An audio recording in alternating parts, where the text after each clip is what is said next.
So welcome everyone to Body and Soul, Understanding and Healing in this Lifetime. And we want to begin by thanking Dr. Eleanor Gudis for making this share possible. We appreciate her sponsorship and her commitment to this and previous shiurim week after week. Okay. Today we're going to discuss ChaBaD. Okay, so we're not going to discuss ChaBaD Lubavitch per se, but what we are going to discuss are the top 3 Sefirot, or really the top 2 Sefirot of the Mochin, the mind, aside from Keter, which is above us, which we spoke about last week, and the quasi Sephira of Da'at. Hopefully we'll get to Da'at today. I'm looking forward to that. So, hold on one second. Okay, let me just put this here. Okay, so ChaBaD Lubavitch has named their movement after these Sefirot, which are the more intellectual of the Sefirot. Their approach to the understanding of the Sefirot slightly different than what we're going to be discussing today, but there's still enough overlap that if you are familiar with ChaBaD, nothing's going to sound too foreign. Okay, so we're going to, also I want to give you a reminder about the Sefirot in general. The Sefirot all are very real attributes. They are attributes of Hashem. Now, of course, Hashem's attributes are all one all the time. But in his loving kindness and love for us, Hashem has allowed us to express these Sefirot and develop them in ourselves. And in order for us to do that, we have to be able to access them individually or in combinations or in categories, because our consciousness couldn't possibly be great enough to express these the way Hashem embodies and I shouldn't use embodies, the way Hashem contains and expresses these. Okay, so each of these is a potential for us, although the seeds of that potential is in each of us. Now, we're going to begin with what we say in the Siddur every morning. You all said it this morning. If you davened already, the Amida, the Shmona Esrei prayer, in which we say, Ata chonen la'adam das umlamed le'enosh bina chanenu me'eticha ticha Chochmah Bina v'das baruch atah Hashem chonen hadas. So what is this exactly? So this prayer is sort of the beginning of the blessings in which we start asking Hashem for things. And in this we say to Hashem, you favor man, okay, Adam, a human being with knowledge, with das, and teach mankind understanding, okay, which is Bina.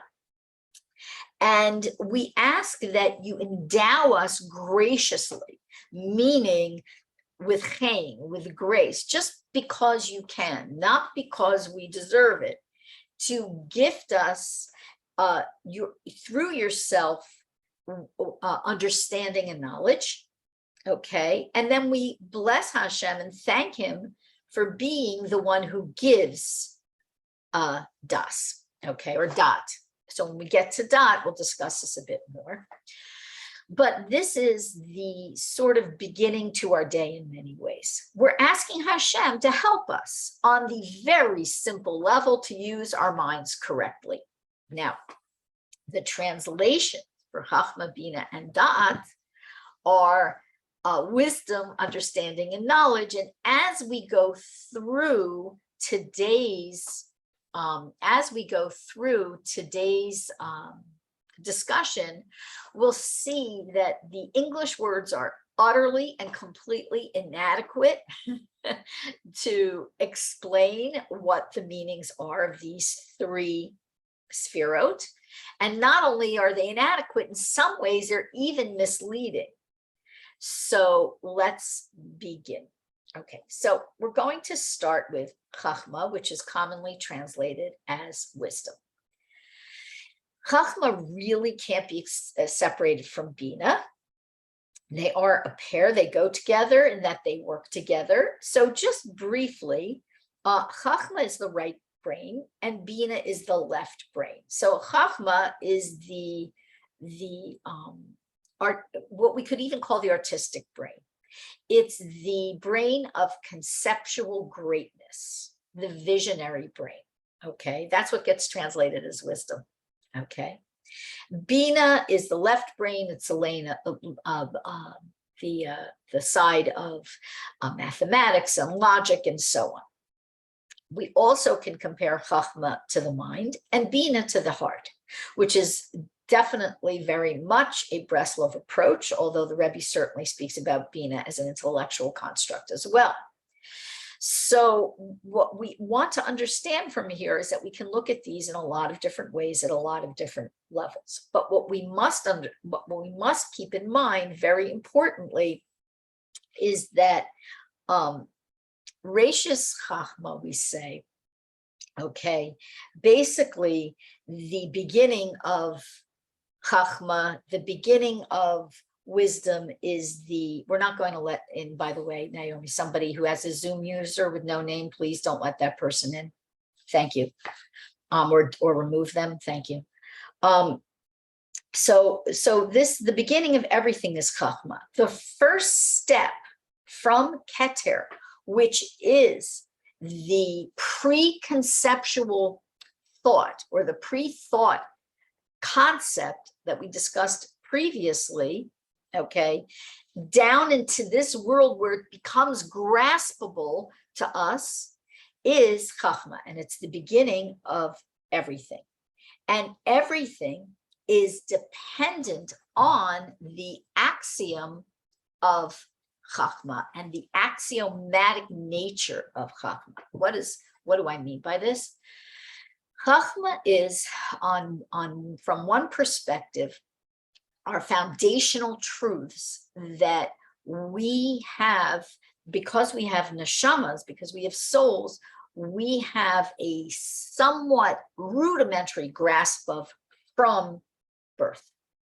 We know, for example, even a little child knows that to hit someone or harm someone, to cause pain to another, okay, even a little child knows that something isn't right if they do that, or if they see someone else do that. If they see someone else especially, they might be traumatized by that, okay?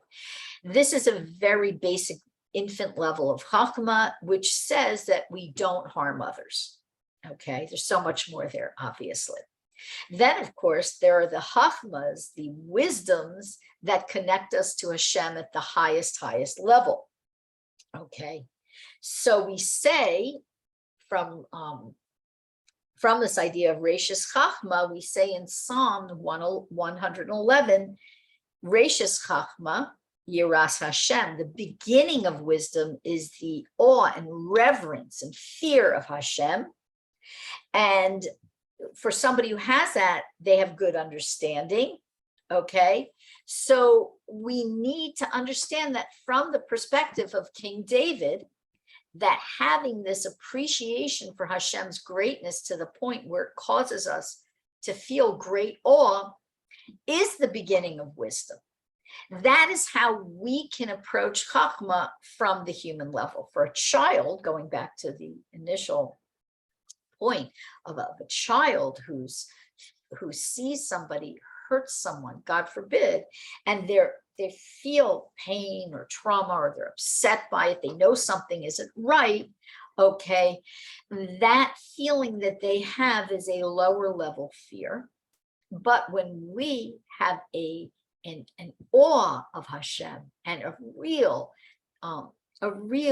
appreciation to the best of our ability for his greatness, what we have there, okay, is an elevated fear, a fear that has been returned to its source, says Rebbe Nachman. Okay.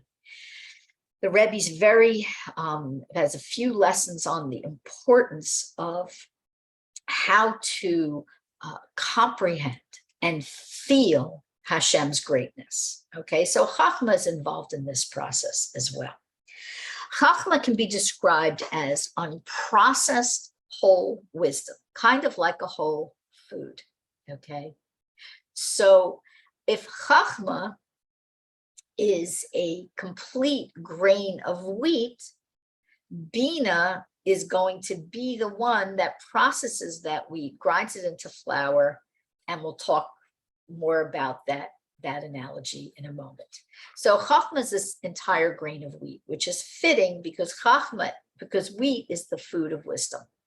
And when it's said, when a child can start to eat wheat and start to eat grains, actually, that's when they begin to develop their intellectual abilities. Okay, so we can also take the word Chochmah and we can call it Chochmah, okay, which means the potential or the strength of what? It's like a question. Chochmah, what is this strength? The strength of what? So we're asking here, really, what is the power and essence of whatness? What do I mean by whatness? Everything that is, everything that you and I can come close to in our minds. All right. So this, of course, is the essence of Hashem that's rooted in truth. Now, I don't want to keep this at such an intellectual level, but what we have to remember is that Hashem founded the earth with Chochmah, and he established the heavens with Bina, and that the foundation of the earth is truth. The name of Hashem, one of Hashem's names is Emet, is truth. And therefore, Chochmah, which is the beginning, okay, the beginning in the Torah, the beginning in Psalms, the beginning in Proverbs. Every time there's a beginning, we see the word Chochmah, the beginning of our davening in the morning, which I mentioned at the start of this talk. So we can glean from this that somehow, because we are created in Hashem's image, our procreative abilities, our abilities to create in this world are related to this concept of wisdom, of Chochmah, and truth. Now, for most people, they don't even think about it. Okay, most of the world, there are very many creative people in the world. We see this. We see the founder of Tesla, for example. He's a genius. But does he think about the ramifications of his creations? I'm not picking on him. If you're a fan of his, it doesn't matter. We can pick someone else. Do these creators think about the ramifications of their creations, not only on the stock market, the economy, people's safety, and so on? Okay, the environment, whatever. But do they think of the ramifications of their creations on the psychospiritual development of the human race? The answer is big fat goose egg. No, generally speaking, they do not. We have some more nefarious characters who do, okay, such as those who create ideologies, such as communism just comes to my mind right away, who really understand that what they're creating, the system they're creating, is going to have a nefarious effect on the psychospiritual development of human beings. And as a matter of fact, that's in many ways their goal. Okay, it's quite interesting. But it doesn't mean to say that Hashem necessarily takes away these powers from us. He gives us a lot of this procreative ability, and each of us in the way that we connect to Chochmah, we decide how to use it, or we just go through life like a leaf on the wind, which in all honesty is, I think, how most people go through life. Something blows at you, so you move this way. Something blows the other way, you move that way. When we have an understanding of truth and Chochmah and appreciation and reverence for the greatness of this gift that Hashem has allowed us to access each at our own individual level, we don't want to be that leaf blowing around in the wind. We want to be the agent of our development, the agent of change, the agent of growth, and the determiner of what we do with our lives and how it affects others. Okay, this is all what I'm talking about here is conscious thought. We know in Breslov, we have this idea that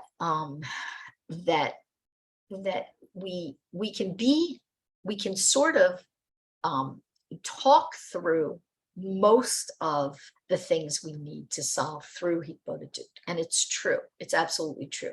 But the Rebbe does mention hitbonenut, which I've mentioned before, and you'll hear the word in there, the middle letters, okay, hitbonenut. Of course, it's related to Bina. And it's this idea of this thoughtful contemplation. Now, there is a Kabbalistic meditation called hitbonenut. I'm not really talking about that. What I'm talking about is what the Rebbe gives us as some of the best advice I've ever received in my life, which is to sit down a little bit each day and think about where you're headed spiritually. Think about your family too, think about your community too, but think about where you're headed spiritually. Think about your personal development.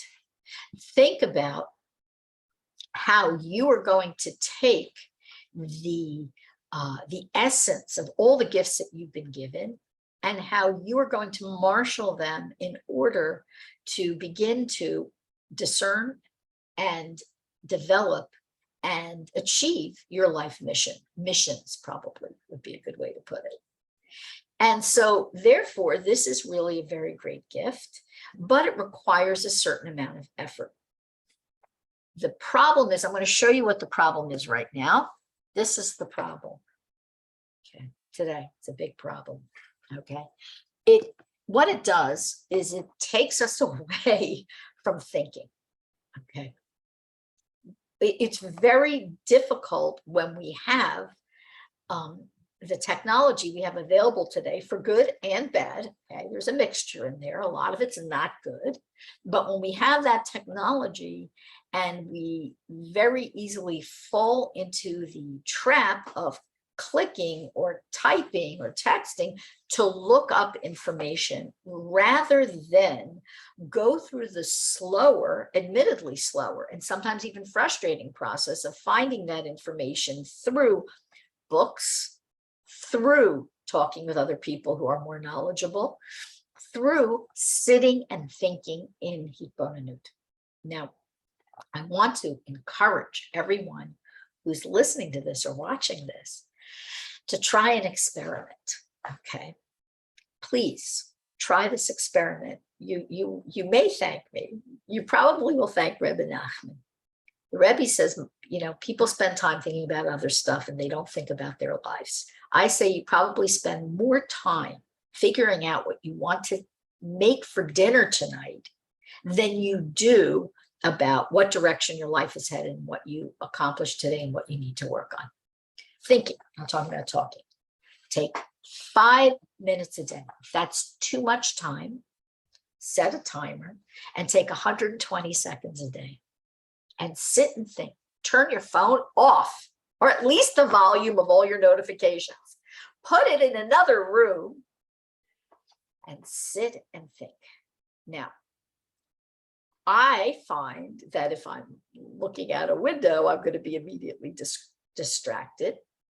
So a slightly darkened room, I'll shut my eyes, and I don't get so distracted. Those are just my personal tips. But in any way you can, start thinking about how you're in touch with the basic holistic wisdom of Chochmah and what that means to you and how you want to develop that connection and how you want to access Chochmah and bring it down into the other Sefirot, which we'll be talking about. Okay, now, I want to describe a little more about the Chochmah Bina connection. Chochmah is male and Bina is female. Let me explain what I mean by this.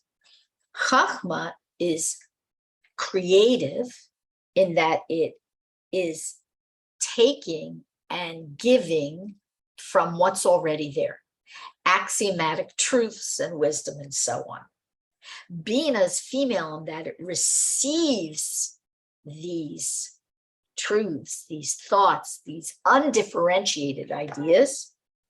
It is even said Chochmah impregnates Bina. Chochmah, we're not doing Partsufim, but Chochmah is called Abba, Bina is called Ima, father and mother, and so on. And that Bina, okay, is the nurturer, okay, to develop the brilliant concepts of Chochmah, okay, because Bina differentiates in the same way that when a baby is growing inside its mother, these cells build, these cells build, this cell becomes a kidney, this cell becomes an eye, and so on. So that is the Chochmah Bina interplay here. Okay, so it's obviously impossible to talk about Chochmah without referring to Bina, because the description really works hand in hand. Now, what I'd like to talk about is what happens when Chochmah gets distorted. Okay, so I'm going to first describe the distortion, and then I'm going to show you, I'm going to read to you something from Rebbe Nachman. Okay, so Chochmah, when we have sort of an abundance of connection to Chochmah, okay, and many women have this, it tends to be more of a male thing, but not always, but but it can be female as well. It's a need to be constantly creative, very often intellectually creative, but not being able to finish anything through to its end point. Okay. It also means that people connect to such loftiness, such high things, that it's too much for who they are. They don't know themselves. This is very common today because we don't spend time in Hitbonenut and Hitbonedut. So we don't know who we are. So we reach for steps that we're not ready for yet, or that our soul isn't designed for, because each of us has a soul that's designed to take in a particular aspect of the Sefirot and nurture and develop them. And if we are really reaching too far beyond ourselves and don't do the preliminary steps, we end up really struggling with what we could call, I don't want to say this harshly, it's just a term Moish uses, my husband uses, invincible ignorance, meaning I understand these top level things at one level, at least intellectually, at least on paper, but I don't understand all the steps to get there. So I only have this very shallow, thin understanding. And this is a trap that people fall into for a few reasons. One is I'll tell you the good part of this. The reason people fall into this trap of this overabundance of being in love with Chochmah and so on is they genuinely want to come closer to Hashem, and they love Hashem's wisdom, and it comes from a good place. But the trap can come from a negative place, and that is, and the Rebbe speaks about this idea of wanting to impress others, this idea of wanting to sound intelligent, this being wedded to an image. It's very destructive for the neshama. Throw that out. Don't care what everybody thinks. Don't care what anybody thinks. Work on yourself from where you're at. Your life will be so much more joyful. Okay. Now, this can be too much learning for its own sake, just for the intellectual thrill of learning. I have been guilty of this in the past. Today, I'm very busy trying to apply everything and share everything, but I've been guilty of this in the past. I love to learn. And just learning for the sake of learning just drinking it in without having the vessel to give it structure. So I'm admitting it. Perhaps we all have to go through this phase. I don't know. Many of us do go through this phase. And then all of a sudden we wake up and say, oh, wait, all of this stuff I'm learning is all requiring one thing, that I change, okay, that I grow, that I become the vessel in which to take and nurture this learning. We'll talk more about that with Bina. Now, also, when we shun Chochmah, we can end up with not having our own opinions, a lack of a gift of creativity that Hashem gave us, copying others, parroting others, okay? Always looking to see what someone else is doing and saying, I'm going to take from that, and I'm going to take from this. There's nothing wrong with that because we have to learn from other people, but just to take it doesn't make it our own, because they went through a process to achieve what they achieved. And our job, each of us, is, even if we do take ideas from other people, we all do, we need to go through our own process of making those ideas our own. Otherwise, we have a very shallow understanding, okay? And also, perhaps the most difficult thing for, I'd say, for younger people more than older people, I mean, that's my experience, maybe you could disagree with me, is this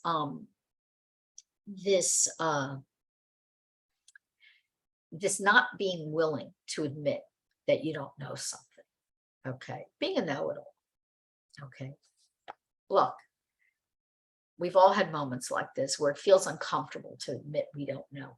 But if we don't ask questions, and if we don't admit we don't know something, then, then we never learn, okay? We have to be willing to take that risk and make ourselves vulnerable. And this is a function of balancing our Chochmah, okay, healing our Chochmah. When we don't, the side effects are, they're really painful, because we just keep using others to mirror to us our own importance and our own brilliance and whatever, okay? So this is not such a, this is not such a happy way to think of oneself, but we all have moments like this, okay, of imbalanced Chochmah. Now, what I'm going to do now is I'm going to read to you from one of Rebbe Nachman's stories, just a little tiny bit, okay, of the Sophisticate and the Simpleton. All right, I'm just checking something, okay, from the Sophisticate and the Simpleton, about a distortion and misuse of Chochmah. Because the Sophisticate, many of you know the story already. If you don't know it, it's a story of two young men who are like brothers. One is the Chacham, the clever one, the Sophisticate. The other's the Tom, the simple, pure, innocent person. And it's the story of how they approach the world differently. It's a wonderful story. If you don't have the book in your language of Sipori Masio, Rebbe Nachman's stories, you can find it online. As a matter of fact, Rabbi Avraham Greenbaum has a wonderful translation. I believe he has it in his resources, or I think he has a whole story there. Azamra.org, azamra.org. Okay, so let's start with this little bit here to show this distortion of Chochmah. Okay, am I going to get to Bina dot today? I hope so. Okay. Okay. So the Sophisticate leaves town and he goes to work for a shopkeeper. I'm just filling you on the backstory. And he wants to work there because the men who he sees that the people who work there seem very elegant. They're very well dressed and they look very refined and they have elegant mannerisms. Okay, and he wants that for himself. So he goes and works there, but it's very hard work. And he's told, if you want to be promoted, I'm sorry, Naomi has to be let back in. Let's see if I can let her back in. Hold on one second. Okay, Naomi. Okay, so the Sophisticate finds out that if he wants to get ahead as a shopkeeper, he has to work hard and he has to go in the order of promotion. It's going to take a few years. He's not just going to get there. Okay. So his Chochmah is understandably, he's frustrated. Okay. Because he feels I'm so intelligent. I should just get there, which is what I was talking about this idea of going to wisdoms that are beyond our capability at the present time. All right. So I'm going to read a little bit. He finds the work burdensome. The work was very hard for him. Being a philosopher, he made up his mind. Why do I need such work? The main reason a man works is so that he'll be able to get married and make a living. But this isn't my concern now. I will have plenty of time for this in the future. The best thing for me now would be to travel all over the world. I can go to different lands and enjoy the sights. He went to the market and saw merchants traveling on a large coach. He asked them where they were going. To Guardia, they said. Would you take me there? Sure, they said. They took him along and he went there. From there, they traveled to Italy and Spain. Years passed. Since he had visited so many countries, he became all the more sophisticated. Finally, he made up his mind. Now is the time to set a goal for myself. Okay, so he did the sort of the traveling and the learning for the sake of learning and so on.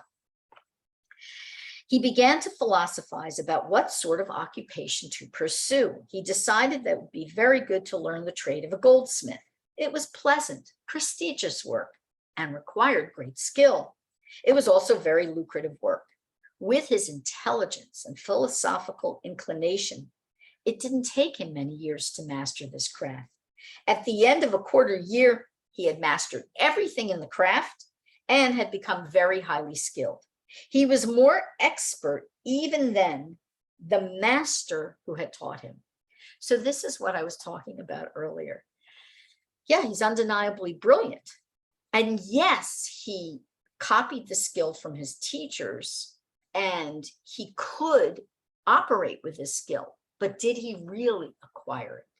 Did he require the understanding to make it his own?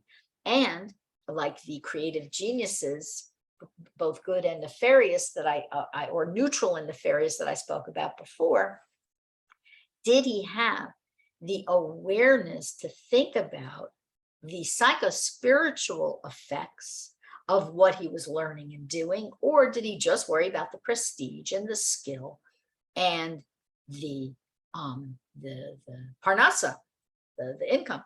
Let's continue. Then he began thinking about it. Even though I have this skill, it's not enough, he said. It might be prestigious now, but at another time, some other skill might be more prestigious. Therefore, he apprenticed himself to a gem cutter. As a result of his great intelligence, he mastered this craft in a relatively short time, in a quarter of a year.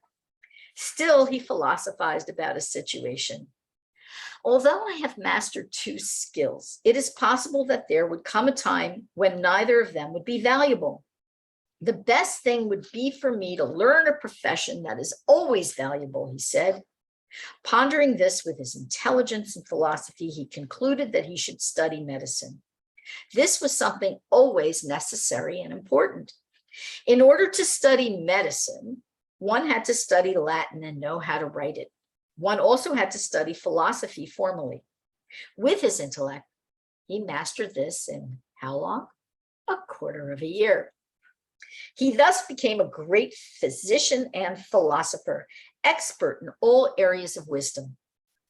But then the world began to seem like nothing to him. Through his wisdom, he had to become a great craftsman, intellectual, and physician.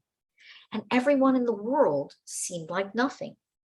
He made up his mind that the time had come for him to seek his goal in life and get married, but he said to himself, if I marry a woman here, who back home will know what I've accomplished? I must return home. Then they will see what I've accomplished. I left as a young lad, and now I have attained such greatness. He therefore headed home. However, he was very miserable along the way since he was so sophisticated that he couldn't find anyone with whom to speak. Couldn't have a conversation with a guy in the inn because he was above that, because he was so brilliant and accomplished. That's my addendum. He was also very unhappy because he couldn't find the right kind of lodging he desired, and he suffered greatly. Okay. So basically, we have the Sophisticate who undeniably has a great gift and appreciation of Chochmah.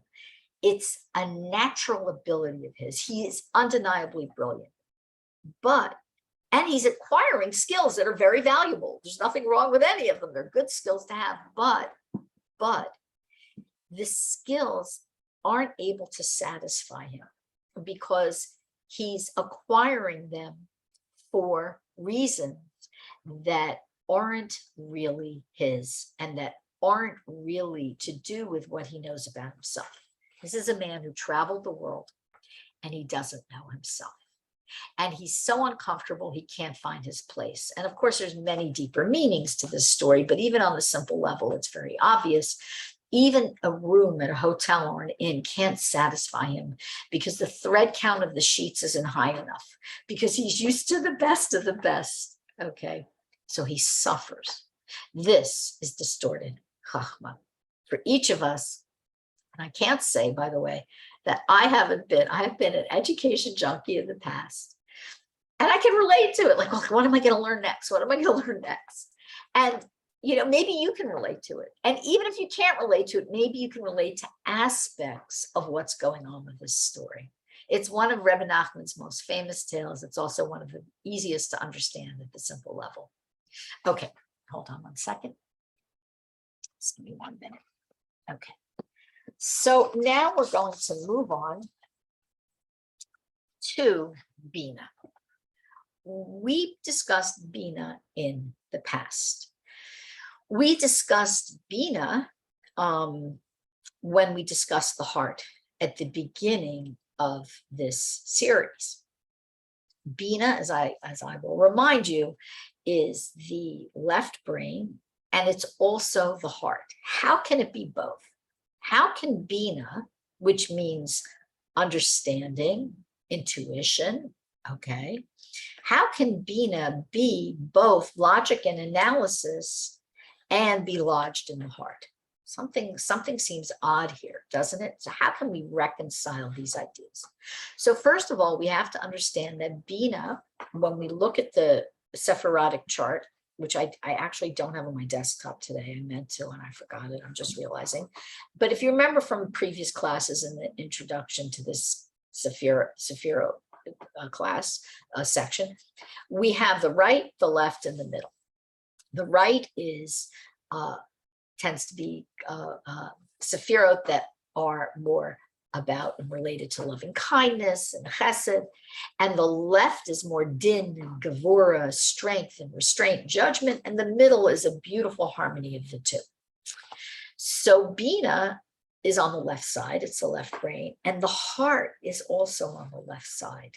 That's not what we think of when we think of the heart.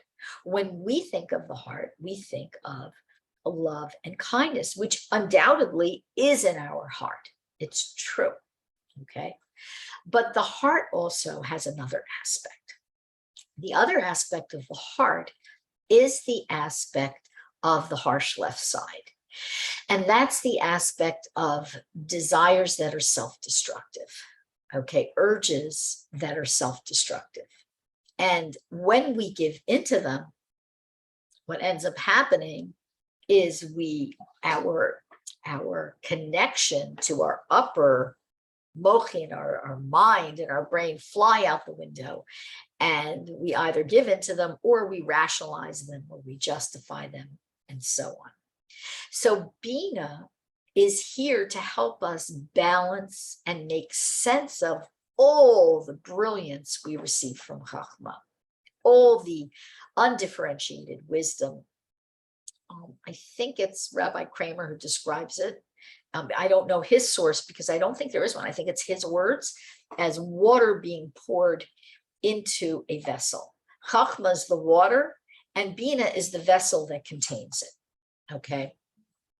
And the idea with Bina is that Bina, which is related to the word bain, which means between, makes connections and relationships between one thing and another.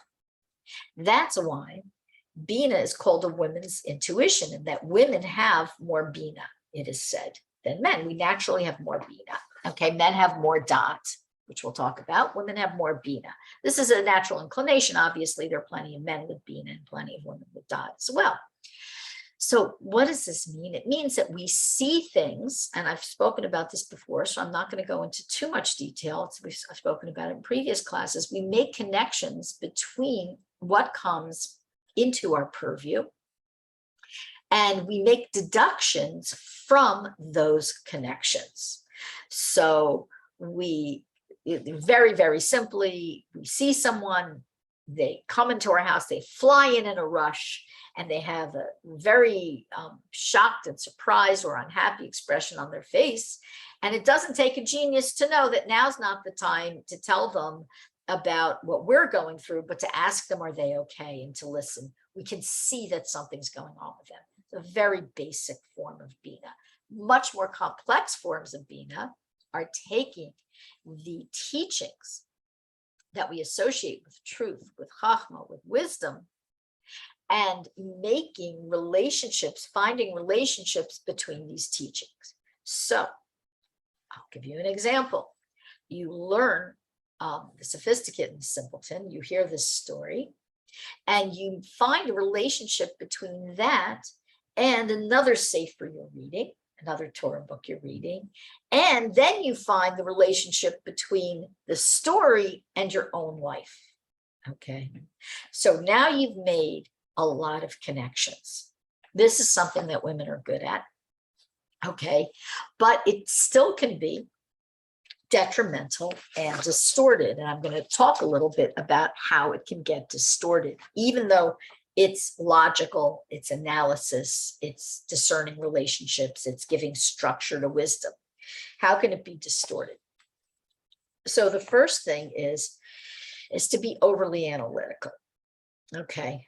This is why Rebbe Nachman tells us when we want to learn something, it's not just his instruction. Men have this instruction learning Gemara, but it applies to us as well. When we want to learn something, he says, do it this way. Read it through quickly so you have the whole thing in your mind. Let's say it's a lesson from Likutei Moharan. Then go be'iyun, then learn it slowly in depth, and then go back to reading it quickly. Okay, and this will prevent you, or maybe not prevent you, but this will be a good guard against being overly analytical, because you will have the whole picture in mind. And when somebody becomes overly analytical, they're usually microscoping. Okay, they're usually caught in the detail. All right, when the expression, you can't see the forest for the trees. You see the tree very clearly. You analyze it to death, you chop it down, and there's nothing left. Okay, and then you still have to face the forest. Okay, so if you have a nature that's very analytical, okay, it's a very good quality. It's a great quality to have, but don't get lost in your analysis. Don't get bogged down in trying to solve every single aspect of what you're learning, okay?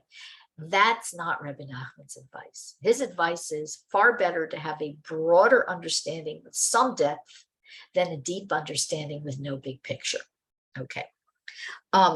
Let me continue. Also, you take the joy out of the learning and what you know and what you're experiencing as well, okay? Too much being in your head, even though it's the heart, it can also be too, a sort of distorted Bina. Too much thinking and solving and puzzling over, this can be problematical, okay? The connections that you're making may not serve you. They may not be helpful to you. It doesn't mean that you should give up trying to solve and understand and make connections. It means don't get lost in it. The other thing is going outwards. I described somebody coming into your house, a really mundane example with an expression on their face.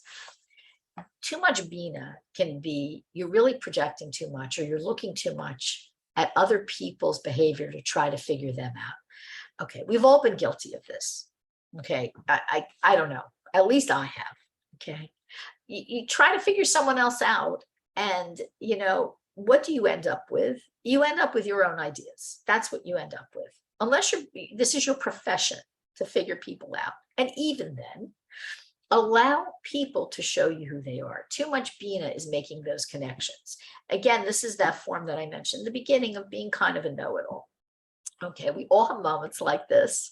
And sometimes more professions, which shall remain unnamed, are more prone to this. And it's something to be on guard about. Okay, all right. I speak for myself. We all have to be on guard about it, but I also speak for myself. Okay, also, when we aren't really in touch with our Bina, that person comes in the door and they look shocked or surprised or upset, and we're oblivious to them. We're completely oblivious. Okay, that's really an underdevelopment of Bina. Also, unable to think clearly. Okay, this is another reason why Bina can serve the heart, even as it resides there. This comes from impulsive behavior, not thinking through one's actions, not saying, oh, if I do this, will this happen? Not saying, I want to do this good deed, but will the other person perceive it as a burden? Or I want to go here, but will this lead to this problem? Or will it lead to something good? It doesn't. So not having forethought. Okay, this is why Bina also is called women's intuition, because sometimes we have a flash of Bina in which we put disparate pieces together, very often concerning children. Okay, so your children, okay, or your grandchildren, usually with children, you have a flash like, if they do this, this is not going to work out. Okay, and that may or may not, but it may be evidence of a useful expression of Bina. Okay, so therefore, with Bina, we can have, we can see that there's some distorted points of view, as well as some points of view where we can even go into the distortions and flip them around for our own benefit. Okay, let me see what else. Okay, so we've gotten to Chochmah and Bina, and I think we hopefully will get to Dot. I think we will today, which is as a miracle in and of itself. Okay, let's talk about Dot. Dot is, Dot can be described as holy awareness and perception. Okay, it gets translated as knowledge, but Dot isn't just knowledge. Knowledge is something that sort of stays in your head. Dot is an expression, a manifestation, the way we choose to express and manifest the joint operations of Chochmah and Bina out in this world. Very often it's through communication, the way we talk. The Rebbe speaks about that. I'm going to, excuse me, I'm an itchy nose. I'm going to speak about that in a moment. So Dot is really when we take the awareness that we've gained and we share it. Okay, we can also keep Dot to ourselves in a certain way by using our Dot for certain actions, to think through things, to be more aware of what's going on in our lives and the lives of others. Okay, now we're taught, the sages say that women don't have Dot. Does this mean we don't have any Dot? So on the colloquial level, Dot often means, Dot can often mean just, sort of smarts, it can mean learning combined with intelligence. Okay, so it could be viewed that way. But also there's a deeper meaning, which is this idea that women don't have this ability to maintain and put together these ideas of Chochmah and Bina and express them with holy awareness. What is holy awareness? I'm working towards something, so bear with me for a moment. Holy awareness is when we have two things. One is our Chochmah. We are in touch with some level of wisdom, some level of godly wisdom and Torah wisdom. We need to have some actual Torah learning. And Bina is when we can put these ideas together. And dot is when we can take that joint creative force and express it out to this world. And also when we get next week or the week after to the lower midot, the lower 7 midot, how that comes through and is expressed out through each of the 7 attributes. So we have this dot, and this dot is absolutely essential to our well-being in this world. And women express it differently than men. For us, it might be harder because women don't tend, not all women, but most women don't tend to sit and learn Torah as much as men, okay? Because it's not a mitzvah we're required to do. What we're required to do is to use our strengths, our Bina, which is doing a lot of things at once, putting a lot of things together at once, okay? Joining things together at once, multitasking. A man opens the refrigerator and he's looking for the ketchup, and the ketchup can be right there, but he can't see it because he's overwhelmed by all the disparate things you have in your refrigerator. A woman remembers that last Tuesday I moved the old broccoli out of the way, and I stuck the ketchup back there because it's colder back there, and he likes the ketchup colder, and therefore it's going to be behind that in the olives. Okay. So I'm not trying to minimize the uses of our intelligence. What I'm saying is that we have different aspects of intelligence and different aspects of mochim, of mind, in order to do the things we need in this world. A woman needs to work, teach, diaper, cook, and so on, while a man can do all these things. Very often the man who is devoted to the main mitzvah of sitting and learning Torah is sitting and learning Torah with primary focus. So therefore, we're going to express our holy awareness of God differently. For a man, once he's shut the books, it can be hard for him.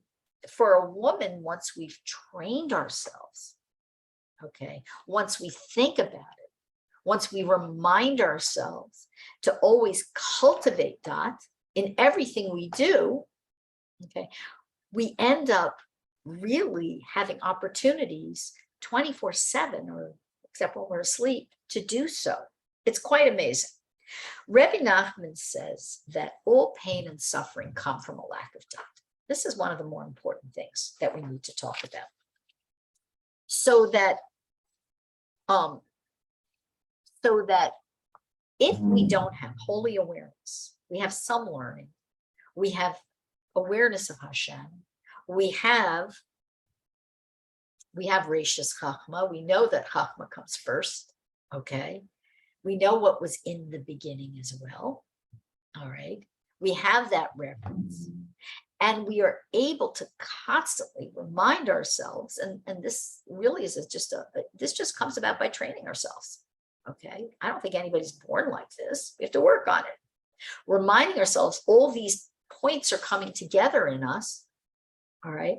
So when we have that, we've developed our dot.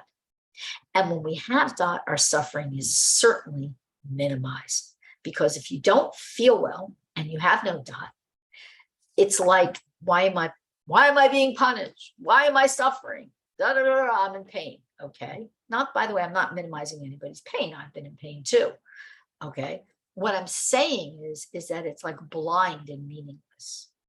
But if you don't feel well, God forbid, physically, God forbid, mentally, God forbid, spiritually, God forbid, and you say, this is from Hashem, what's going on here? I know that I need to explore this in the context of holy awareness. I need to turn to Hashem for help. The suffering is mitigated. Doesn't mean you won't ever have suffering. It doesn't mean that you won't veer between. Rebbe Nachman speaks about this in quite a fascinating lesson, which maybe we'll do one day, veering between one moment of suffering and another moment of awareness, and then it's difficult again, life is difficult again, okay? But the awareness absolutely mitigates the suffering. It's miraculous when it happens to you, but it doesn't really happen to you. You make it happen through your awareness, through your dot, through reminding yourself all of this is coming down from Hashem, and I need to process it. So if Chochmah is that wheat, okay, that grain of wheat, that whole food, that food of wisdom, and Bina is the wheat that's ground, okay, made into flour, dot is taking that, making a starter, and making a loaf of bread with it, and baking it. And maybe Chesed's giving out the bread. But that's what that is. Okay, now I want to tell you a story. I love this story. It's a story, it's a true story about Rabbi Aaron ben Shimon Rofe. His name is Dr. Guardia. Okay, he passed away in the same year as Rebbe Nachman.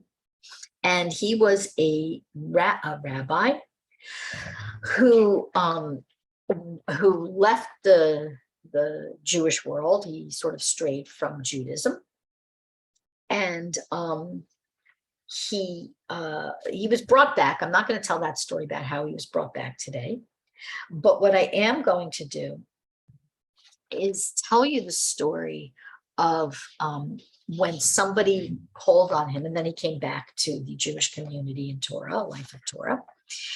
Somebody called on him to get him to help them. He was a doctor, and to ask for his help. So let me tell you this story. Okay. And by the way, this was the doctor that Rebbe Nachman agreed to take his wife to. Rebbe Nachman wasn't big on doctors. This doctor, he said, okay, my wife can go to this doctor. Because this doctor, he had dot. He had Chochmah and Bina as well. He had all the mido, but he had dot. Okay. I'm going to read you the story. It's from the Maggid of Mezrich by R.Y. Klappholtz, and I got it from actually Rabbi Greenbaum's site. Okay. Once a poverty, I got it from his book, Wings of the Sun, excuse me, which I highly recommend. Once a poverty-stricken woman came running to Dr. Guardia. She pounded on his door, crying, "Doctor, help, have pity. You must save my husband. He's the father of 8 children. We're totally impoverished. He struggles to give us a living, and now he's stretched out on his bed like a stone. Have pity on our children. Do what you can, doctor." After hearing the woman out, Dr. Guardia casually went back into his house. "It's urgent," cried the woman. "It's a matter of moments. It's pekuach nefesh. Okay, it's life or death. Help." "Yes," replied Dr. Guardia, patiently brushing his coat. "I'm on my way." He picked up his hat and started brushing it off too. More and more distraught, the woman cried out, "Is your heart made of stone? You have the power to save a life. How can you carry on like this?" Unperturbed, Dr. Guardia carried on brushing his hat. Finally, in disgust, the woman cried out, "Enough! It's impossible to trust this doctor. Only you, Ribono Shel Olam, master of the world, can help me now. You alone can help me now." As she turned to leave, go back home, Dr. Guardia leapt from the house and ran ahead of her to her house. By the time she arrived, the doctor was already giving the medicine her husband needed to be cured, and he was cured. Afterwards, the man's wife asked him why he had taken so long to leave his house. "Don't you understand?" he replied. "It's not the doctor who heals, but the angel who goes with him. When you unthinkingly said that only the doctor could help, I knew very well that no angel would be willing to come with me, because the angels don't attach themselves to those who forget their creator.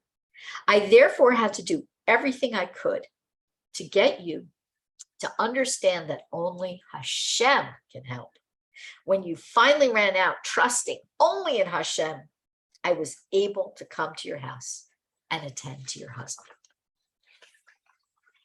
That is an expression of dot. I love that story. It's really an expression of dot. Why is it an expression of dot? So Rabbi Dr. Guardia, okay, had the awareness, the holy awareness and perception. He had the wisdom, he had the analysis, and he had the awareness to know that he needed to do something in order to bring awareness to this woman that he wasn't going to cure her husband, that working as an agent of Hashem and with an angel going along with him, he would cure her husband. Okay. So he, through his dot, his expression was to be infuriatingly, frustratingly slow about leaving the house. He pushed her buttons until she cried out to Hashem, and she realized through her dot, okay, through her essential dot at that moment, that nothing is going to be here for us except Hashem, nothing. And as soon as she did that, he was able to do his hishtadlus in this world, his actions and steps in this world, in order to cure her husband. And of course, this is a message for us all. Whatever it is we're doing, whether we're healing someone, whether we're cooking dinner, whether we're applying for a new job, whether we're praying, getting ready to daven, if we can remind ourselves, I need my dot now. I need to remind myself in holy awareness that everything comes from Hashem. And even if my Chochmah and my Bina and my aren't so fluid and I'm not so developed, it doesn't matter. Why? Because it all comes from Hashem anyway. Okay, that's the end of today's class. I will be taking questions. And I'm glad you liked that story. Okay, good. I see in the chat. If you want to ask questions, please put them into the chat. Also, if you scroll up just a couple of notifications, I have 3 very special events coming up in Elul. And these events need sponsorship desperately in order to happen. If you've been enjoying the classes, and if you are able to help make these events occur, please click on the link and see what they are. We have an event that is Torah Vav, which is one of Rebbe Nachman's most famous, important lessons, which I would like to do this class. It doesn't have a sponsor yet. We have this class. I've been invited to speak at Nishmat. Again, many of you know about it. It's a wonderful program. And I'm going to be speaking about Talk to Hashem. This may be the most important thing you do this Elul. And then also the Inside Judaism events are returning with Inside Elul, the truth about Teshuvah. We have to get ready for Elul, and this will be actually the night after Rosh Chodesh Elul. And I really hope you'll join me for those events. But if you could help, that would be wonderful. We really need help to make these happen. Okay, so